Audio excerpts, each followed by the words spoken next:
Welcome back to the deep dive. Today we are plunging into a really fascinating section of ancient text, Genesis chapters 14, 15, and 16. Yeah, these aren't just any chapters. They feel like a real turning point in the whole Abraham narrative. Exactly. They show us sides of his story we might not expect. We're thinking of them as like a dynamic triad. A triad, I like that. And for this deep dive, we'll explore them using three lenses: politics for Genesis 14, Okay. promise for Genesis 15, and people for Genesis 16, sort of covering all the bases. And just so you know, we're drawing from a really comprehensive scholarly commentary for this. It helps make sure we get a detailed and thorough look. Right, pulling out those interesting nuggets of knowledge and insight, the stuff that makes you really feel like you get it. Exactly. The goal is to feel well informed by the end. All right, let's dive headfirst into Genesis 14 then. And wow, right away, it hits you. This isn't the family drama we've maybe gotten used to, is it? Oh, not at all. No. Suddenly you're dropped into what feels like, well, an ancient war chronicle. Yeah, all these names of kings, cities, these coalitions clashing. What's so different about this chapter's style? It's pretty wild because it really stands out stylistically. It reads like an ancient war report. You get lists of specific kings, cities, alliances. Which is quite different from the chapters around it. Totally different. And what's fascinating is the scholarly debate about, its historicity. Is it real history? So what are the sides of that debate?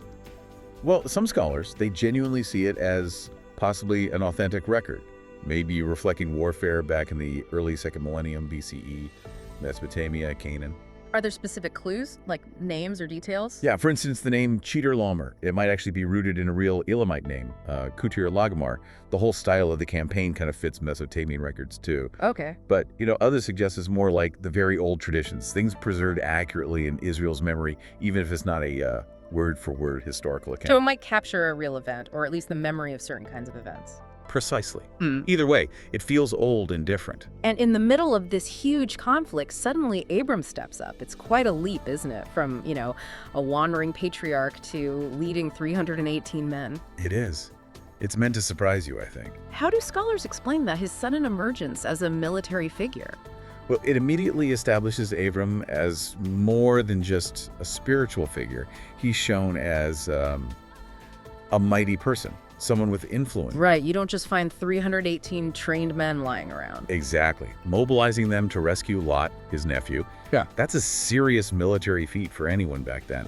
It shows he has resources, allies, maybe even a strategic mind we hadn't seen. So it's validating him on another level. Absolutely. For the earliest Israelite readers, this chapter would have shown their patriarch wasn't just some local nomad.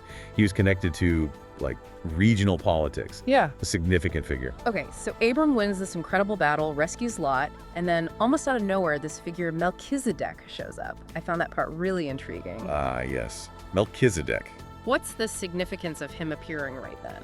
And he's described as both a priest and a king. It's truly remarkable. He's the king of Salem, which later traditions connect with Jerusalem, and he's a priest, but not an Israelite priest. Right. And he comes out and blesses Abram? He does. And Abram, in turn, gives him a tenth of everything he recovered. It's this really potent, symbolic encounter. Especially since right after, Abram refuses the spoils of war from the king of Sodom. Exactly. Yeah. It shows his reliance is on Yahweh, not on earthly rewards or political favors. What do you make of how later traditions pick up on Melchizedek? He becomes this huge figure. It's fascinating, isn't it? He pops up in Psalm 110. He's central to arguments in the New Testament book of Hebrews, even found in the Dead Sea Scrolls at Qumran. And some mystical Jewish traditions even suggested he was Shem, Noah's son, like really ancient lineage. Right. It's like he becomes this eternal, universal, priestly archetype.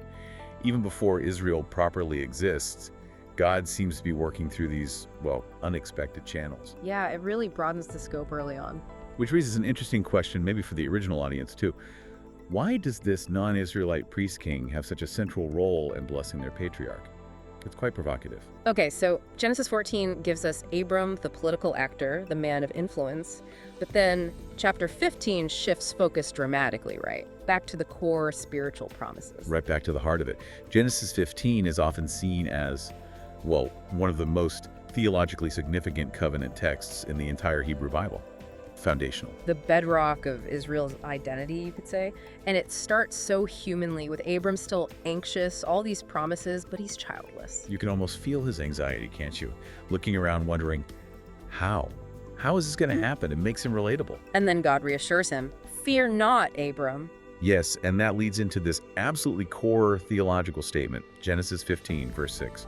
Abram believed the Lord, and he credited it to him as righteousness. Faith reckoned as righteousness. That's huge. Foundational.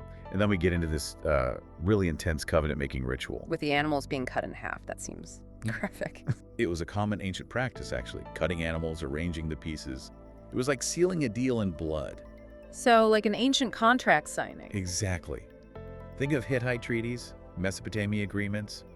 The parties, often a greater king and a lesser king, a suzerain and vassal, would walk between the pieces. It was like saying, if I break this oath, may I become like these animals.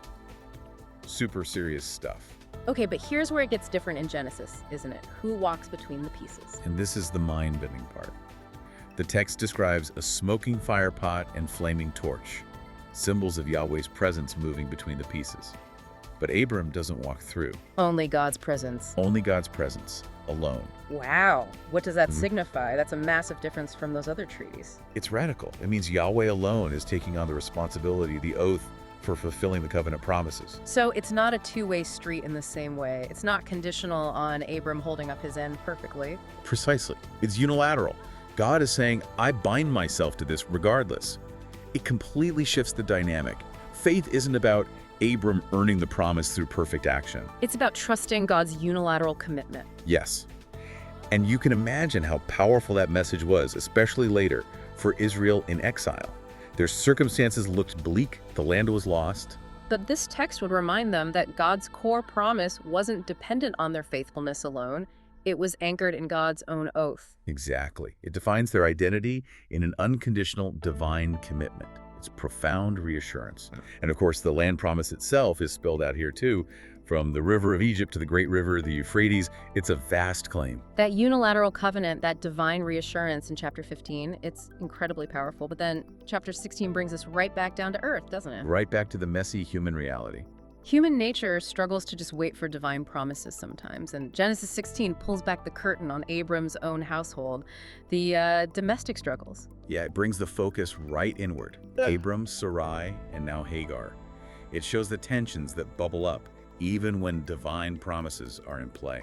So what's the setup here? Sarai suggests giving her maidservant, Hagar, to Abram. And we need to understand the context. This wasn't just some random idea. Surrogate childbearing through a maidservant was a recognized socio-legal custom back then. Really? It was legally sanctioned? Yes. Commentaries point this out. We see similar practices in ancient law codes, like the Code of Hammurabi. For a woman, especially a wife of status, barrenness was socially devastating. So surrogacy was seen as legitimate solution within that culture. Okay, so it's culturally acceptable, but acceptable doesn't mean easy, right? A conflict blows up almost immediately. Right. As soon as Hagar conceives, tension flares between her and Sarai. And Sarai deals harshly with her, so harshly that Hagar runs away. She flees into the wilderness, and that's where this really critical moment happens. The angel of the Lord finds her. Yes, finds her by a spring. And this is where the narrative focus shifts powerfully to the marginalized figure. What happens in that encounter? The angel tells her to return, but also gives her a promise. Her descendants will be too numerous to count. And he tells her to name her son Ishmael. Ishmael, which means God hears, right? Exactly. God hears. Yeah. It's incredibly significant. God heard her affliction. And then Hagar does something amazing too. She names God. She does. She calls God El Roi, the God who sees me. Think about that. An Egyptian maidservant, an outcast, naming God. It's a rare moment in the text, especially for a woman, and a non-Israelite one at that. It really makes you pause. Does the story subtly critique the whole situation? Maybe even side with Hagar? That's a huge question scholars and readers grapple with. Does it critique the patriarchal practices that led to this? Feminist readings often highlight both the exploitation Hagar faces and her unique voice, her agency in naming God. It gives her dignity. It shows God paying attention to the one who's been pushed aside. Absolutely. For the earliest Israelite audience, who often felt like outcasts themselves, enslaved in Egypt, exiled later on, this story of God seeing and hearing the afflicted Hagar would have resonated deeply, I think. And Ishmael himself, though. He's blessed, God hears Hagar concerning him, but the text is clear he's not the child of the main covenant promise given through Sarai. That distinction is maintained, although it's worth remembering, as you said, how later Islamic tradition views Ishmael very differently as the ancestor of the Arab peoples and Abraham's partner in establishing the Kaaba in Mecca.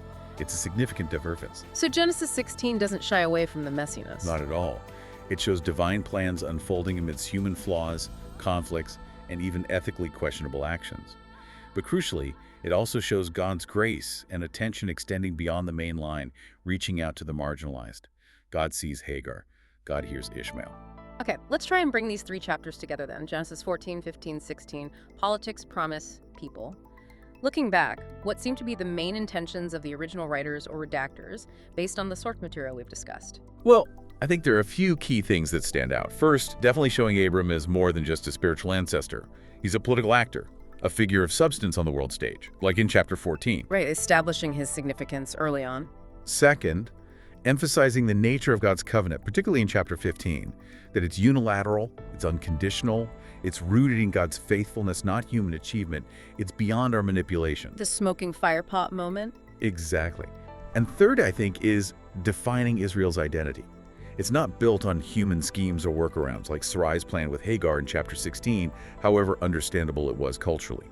It's rooted in divine election, divine promise, waiting for God's timing. So those are the likely intentions. And what about the core theological or maybe philosophical insights we can pull from these chapters today? Well, chapter 14 speaks to God's sovereignty, even over seemingly chaotic world events, over nations and kings. Unexpected victories can happen. Chapter 15 gives us that profound insight. Faith, trust in God's promise, is the basis of righteousness, not works or perfect adherence to law. That's Genesis 15.6. Huge. Foundational. And chapter 16 powerfully illustrates God's attentiveness, God's care for the marginalized, the oppressed, the overlooked, the God who sees. And maybe overarching all three is this theme about the limits of human planning versus divine purpose. Our schemes often fall short or create new problems. What a rich tapestry indeed. Genesis 14, 15, and 16 really do weave together politics, theology, and just raw human struggle, don't they? Absolutely. Abram emerges as, well, a really complex figure. He's a warrior, he's a person of deep faith, but he's also flawed, navigating these immense promises in very human ways. And that covenant in chapter 15 really does feel like the anchor for Israel's whole identity rooted in God's faithfulness. It is. And chapter 16 with Hagar and Ishmael, it sort of foreshadows a recurring theme, doesn't it? Yeah. That God's plans often unfold in the midst of our human messes, our conflicts. Yet God's grace isn't limited just to the main players. It extends. Which leaves us with perhaps a final thought for you, the listener, to ponder.